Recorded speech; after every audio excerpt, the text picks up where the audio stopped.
We live in a world now where the United States prides itself on freedom, but to many, freedom has started to take advantage of feeling safe. It's taking a toll on the young, clearly having an adverse effect on the future. In the last decade, we've seen a new form of violence show itself.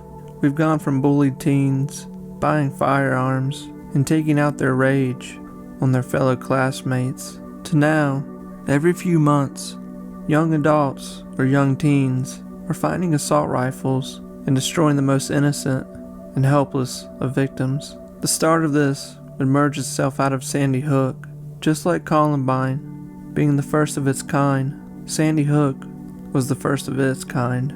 It would sadly and grossly inspire others to lash out on young children. And now still, as you're watching this video, someone is forming a plan or thinking of attacking somewhere.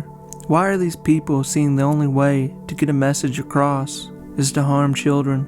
And sadly, it doesn't look to be stopping. Jarvis with the latest on the deadly shooting at an elementary school. Care for the victims, counsel their families. Initially believed involved in the mass shooting, one of those shooters now dead. 3 guns were found, 2 pistols, including a Glock, and a 223 caliber rifle in the back of a car. Each time I learn the How news. massive. Well, the bodies of those children are still in the school. 18 children died in the school.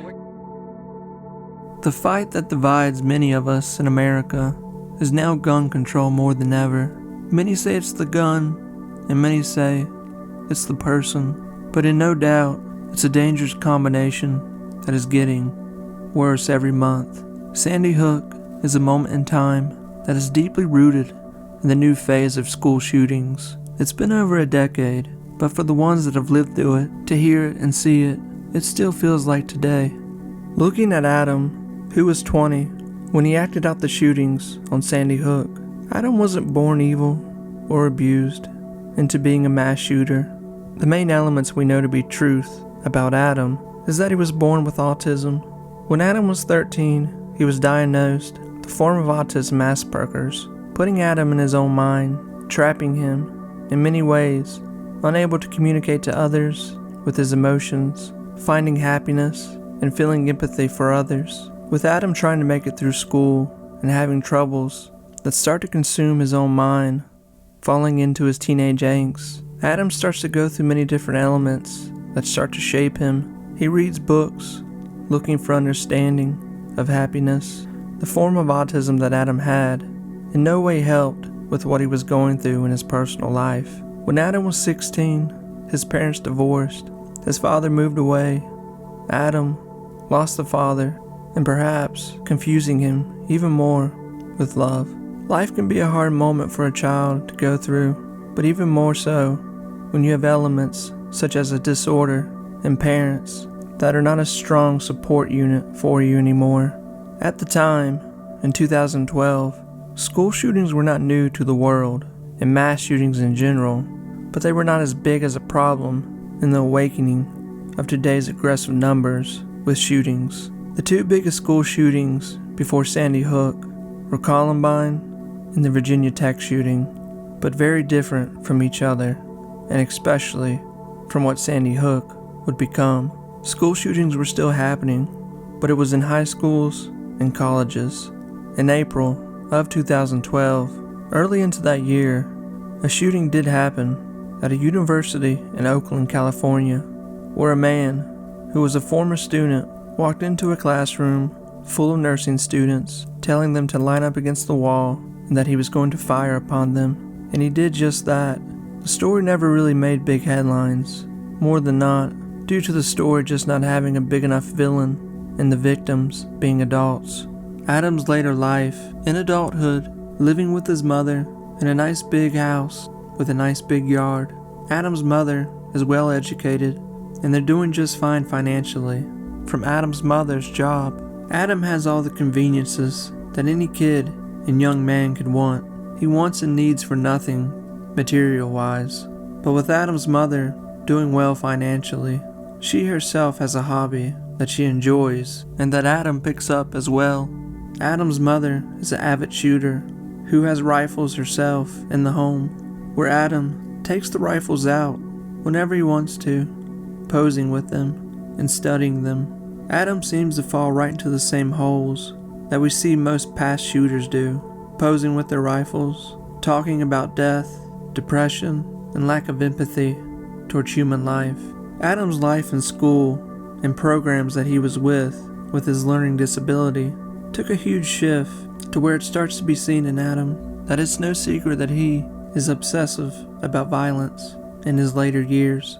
Teachers of Adam's come across his writings where he writes pages and pages and pages in incredibly graphic detail of hurting people. So much so that the teachers don't even write it off. They make it known that Adam needs treatment, that something's not right here.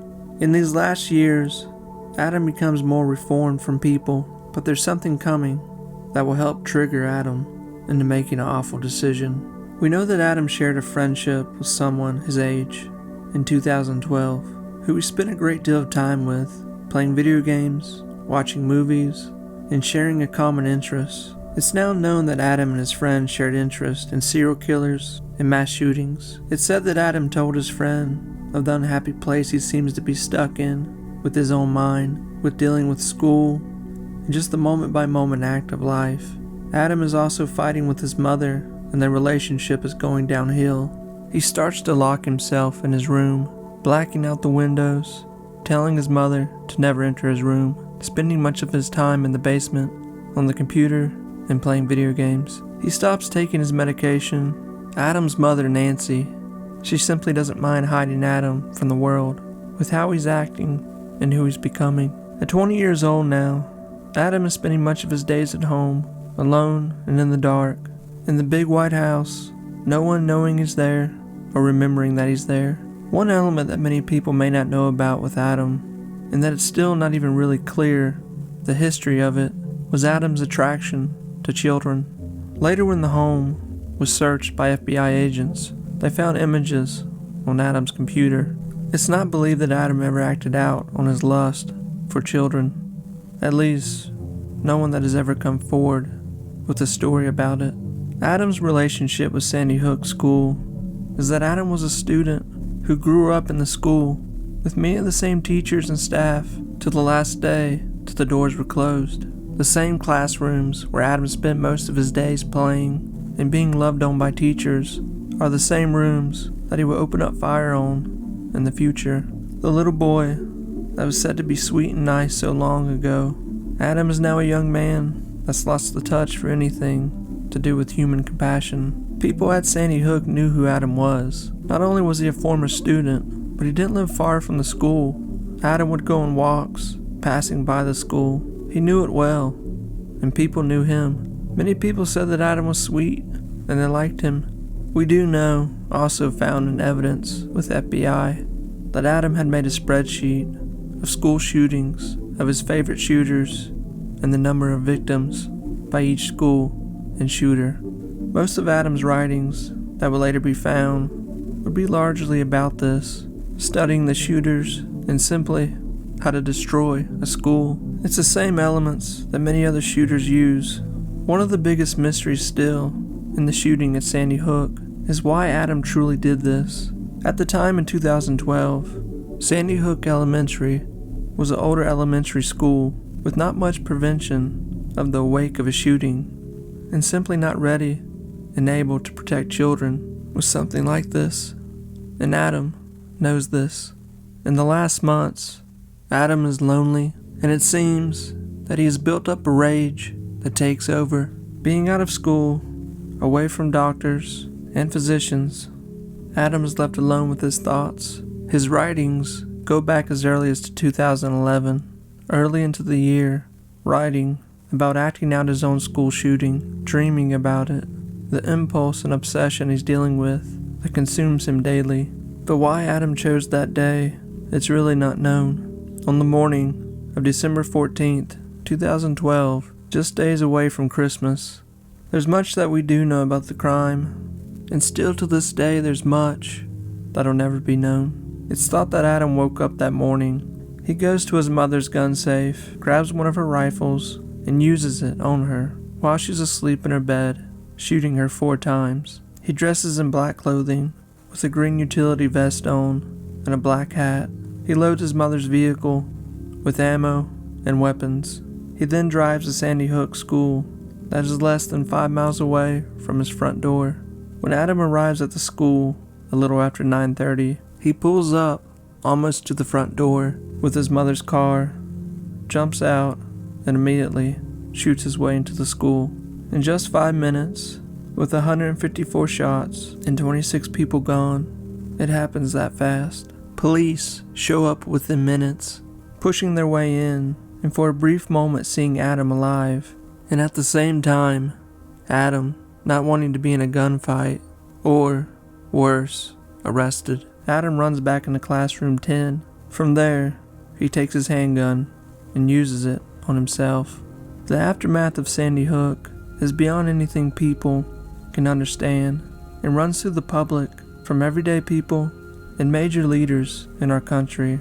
Responding to the act, Adam leaves no message of why he did this gruesome act on such innocent lives. Sandy Hook is still looked over immensely, trying to understand it. Adam wasn't bullied or harassed. We simply just know Adam was obsessed with school shootings and was a pedophile that no one knew about, and maybe with that had a hatred for children. The story of Sandy Hook would fade into time with the dust settling, but it's still not forgotten. Sandy Hook School was condemned and eventually destroyed, tore down to the ground, made to dust. The devastation was just too much to overcome for the building. A new school would be built in its place and named the same as the past, Sandy Hook Elementary. All traces of Adam and the shooting were wiped from the earth in Sandy Hook community. Even the home that Adam shared with his mother was torn down to the ground and made of rubble, and the land is just dirt and trees today. Sandy Hook broke into a new avenue in a place that we thought to be safe. We never could imagine a person would want to act out such grotesque violence on the most innocent and helpless. The ending to Sandy Hook is one of nightmares and of complete sorrow. Whether it's a decade or 100 years from now, it's a moment, an element in your mind that you have trouble coping with it, and you should, because it's not normal and should be never normalized with what happened at Sandy Hook. Mass shootings in general are scary enough. They're in by no means slowing down, but only progressing in numbers to where no one really has any answers. Some you hear about, and some completely go unnoticed. The time of madness seems to be at hand, with people that have built up rage and sickness in their mind. It's a terrible and frightening time to raise children, and for parents sending them to school, to a place where they're supposed to be taught and loved, not knowing if you're sending your child into a terrible fate. Sandy Hook was a terrible start to something that found a pulse that's still going today, sadly.